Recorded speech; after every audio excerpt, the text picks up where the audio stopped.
All right, welcome, ladies and gentlemen, to a special show here. We're tracking Hurricane Irma that's projected to come into our area. I'm here on the set with Pat Brock. And Pat has been out at the meeting today where so many community organizers, community leaders at the Emergency Management Agency with Don Bryant have looked at what is coming our way. Now, yesterday they met in the morning and then turned around and met again today to make plans. So we'll show you some of the pictures of the people that were involved today. And so when you got out there, there's a room full of people. About how many? About 65 people were there representing agencies all over Dublin-Lawrence County. You had the Sheriff's Department there. You had Dublin and East Dublin Police Department. You had the Toomsboro Police Department there. 911 was there. You had the school systems represented, Lawrence County as well as Dublin City Schools. The superintendents and principals were there because those are going to be the locations of where the evacuees will be sheltered.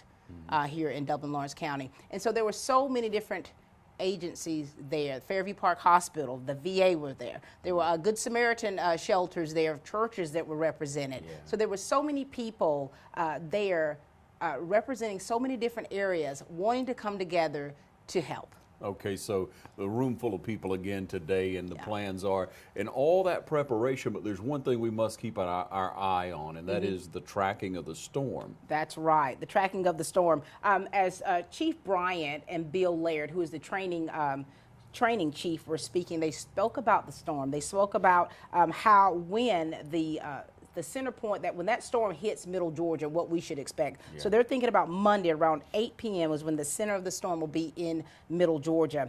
Rain will increase, the winds between 40 to 60 miles per hour. And, potentially, that could actually cause tornadoes. So that we have to be very careful and we have to be aware of the weather and to make sure that we ourselves are governing ourselves accordingly while we're helping other people. All right, so Chief Bryant pointed out that you need to be aware that every 3 hours there's an update. He's updated. NOAA, National Weather Association, will update that if you like to go there online, and we'll keep you updated here with text across the bottom of the screen to keep you up to date. But that could change every 3 hours, could change every 6 hours, 8 hours, 9. So don't fix it in your mind was the first point they had. Right, Pat? Today was that don't fix it in your mind that this is the track of the storm and that's where it's headed. It could change. It could change at any moment. And also the question was asked was how early can we expect there to be rain? And it could start early Sunday after lunch, along with the wind. I mean, 80 miles per hour wind. Some of you are not used to that weather, and so you've got to be aware of that. And so, and the rain, probably maybe 4 inches of rain, or it could be more than that. So this is not set in stone, but these are estimates of what could be taking place. Okay, but the weather will affect us some here. But what's really going to affect us is the fact that both lanes are going to be one directional beginning wind. Well, let me just say this. We're talking about I-16 now. That's right, I-16. Now, they're issuing a state of emergency as of 2 p.m. today for us with the evacuation. And east and west, you will still be able to exit east and west from exit 51 and also 49. But that traffic definitely is going to change. The contraflow starts at 8 a.m. Saturday morning. 8 a.m. Saturday morning. No traffic can go east side. And also, on I-16. On I-16. If you have to go down toward, Statesboro to get a family member anywhere like that, you're going to have to take Highway 80 or some alternate route.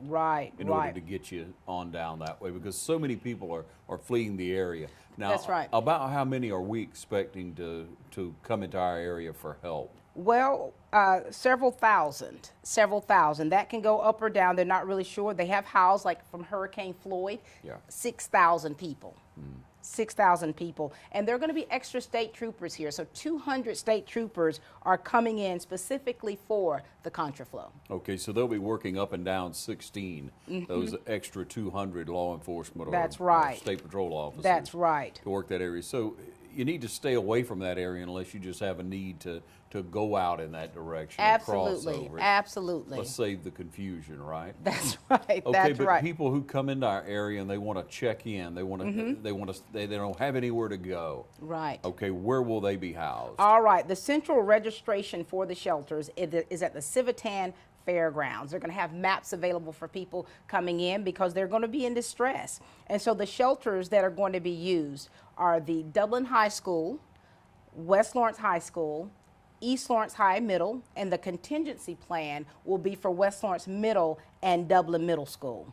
And so the shelter is going to be set up for Dublin High School after 3:30 today, but the shelters are set to open around 7 a.m. Okay, but Saturday again, morning. if you should come across anyone that needs help and they don't know Mm-hmm. what to do, or if you have someone that's coming into the area, some way to contact, then Right. you'll know. They check in at the Civitan Fairgrounds. That's the right. procedure every time a storm happens, as a matter of fact. That's right. And the Lawrence Baptist Association with Bobby Jones, they're heading up the donated goods. So we've got a list of items that you could actually donate, and those things would go to the Lawrence Baptist Association, and they will actually divvy those out. Okay, now, and what Bobby Jones and the people at Lawrence County Baptist or Lawrence Baptist Association is saying, they need runners. They need people that'll be able to take the supplies from that central location to Dublin High, to West, to That's East, right. as it's needed. So if you can help in that way, you do that. Feel free, and no volunteers are going to be turned away. Yeah, yeah. Well, all the people in that room today working together, you see the East Dublin, Lawrence County, Right. you see the different, not only administrators, but law enforcement. Right. You see the members from Red Cross, from United Way there. AirEvac, I mean, the power companies, Public Works were there because they're also anticipating power outages. And so we have to still account for that. And so everyone's going to be working diligently. And the wonderful thing about it is everyone's going to be working together for the same cause. Okay, so one thing we want to point out to you, obviously, is you want to make sure you have enough water in case we have a little problem for 24 hours or so. Right. Shouldn't be a big issue. Hopefully it won't be. Right. At the same time, you want to make sure you have maybe an extra battery. If you have a That's backup right. battery for your cell phone. Right. You have a portable charger. If you have It's a good idea. generator as well. Well, that'd be perfect. But a lot of people won't have that. But think about your Yeah. contact, and don't Right. don't get on the phone and just play on it. If you should lose power, Mm-hmm. you may need the phone for some type of emergency. Someone That's may want right. to contact you if they're older people that you know are living by themselves. You need to go ahead and make contact with them now. Make That's sure right. that there is a circle of communication going on there, Absolutely. so they have peace of mind. That's right. And so far, they've got 750 cots, and they're still getting some more in. They're coming in from Atlanta. And there are other organizations as well that are helping out as far as giving relief and also housing evacuees. And those are called the Good Samaritan shelters. Yeah. Those are Good Samaritan shelters. And I've got several of those that were here. But I also want to state that the VA has opened up their shelter. It opens up today, actually, at 5 p.m. That's the VA, the Veterans Hospital. They're accepting people as well. And so I think just to kind of look around the room and to see how so many organizations are doing so many different things for this. It's pretty special. Yeah, it and is. it's something to be proud of as a city. Yeah, and this is a much worse storm than we've faced before along the Right. coast, so the impact will be greater. So we may have more days of people in our community of which we'll need to be aware of that. But the EMA office for Don Bryant's office, 277-2911, that's Right. that number you call. If there's any issues, you need any information, 277-2911, that's Right. that number. Now, Sheriff Department had a special request. That's right. Sheriff Larry Dean wanted to let you know, the people of Lawrence County, when you make a 911 call, make sure that it is an emergency, because they're definitely having to prioritize the calls now, given the situation. So if you have a tree that falls down near your house, they would not put that as top priority with the evacuees coming in. And nor should you. You should Right. not call 911 at this time with a fallen tree Right. or something that you know is not a major emergency, Right. because it's all hands on deck, so to speak. It is. Issues that would Yeah. could be greatly affected with. So, not to trivialize the tree going That's down or right, anything. that's I know right. it's important to the individual there at home, but unless it struck your house and you need some medical attention, don't call 911, please. That's right. Please just kind of understand that and know that their job is to protect us, but at the same time, given this state of emergency, make sure that you understand the priorities of the 911 calls. Yeah, so get yourself well in order, get you some supplies at home. Hopefully the TV will hold out and you can watch TV throughout the weekend, enjoy yourself, and just take some time at home, stay off the roads. That's right. And stay safe. I want to talk about a few of the Good Samaritan shelters as well. First Independent Methodist Church, they've done this before, but they actually have about 10 to 20 volunteers. It kind of varies. They give you 3 square meals a day. Their pets are allowed. They actually have a doctor who is volunteered, Dr. Rob Schumann. And so they're using air mattresses, and they'll actually be able to house about 100 people. So as they check in and they find out that the other shelters have reached capacity, they're definitely open. And they're at 1357 Claxton Dairy Road. Again, that's First Independent Methodist Church. 3 meals a day, and that's Pastor Paul Brown.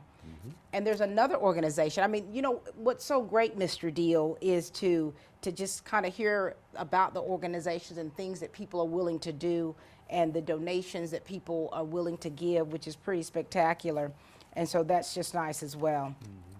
Okay, so we've tried to get you all the pertinent information at this time. Again, if you have any further questions that you may need to know in an emergency, you would call the EMA office. Again, it's 277-2911. We've tried to share with you the information from Lawrence County Baptist Association, so you'll be able to help out there, make donations, or possibly help them with getting the necessary supplies to the different locations. Other points?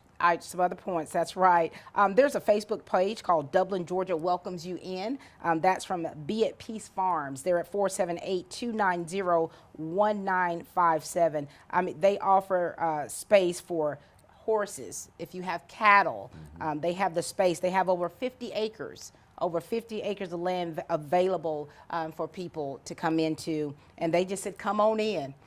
You know, so there's no set time for them, but they're open, willing, and able. And Veterans on Patrol, that's VOP, they're going to be located across from YKK, and that's several individuals and also veterans that are coming in to help. And they have donations that have been donated to them. They got the huge trucks and they got the military vehicles as well. And so there's a lot of different entities that are involved in helping make sure that not just the people of Dublin Lawrence County are safe, but the people that are coming in. Yeah, very important.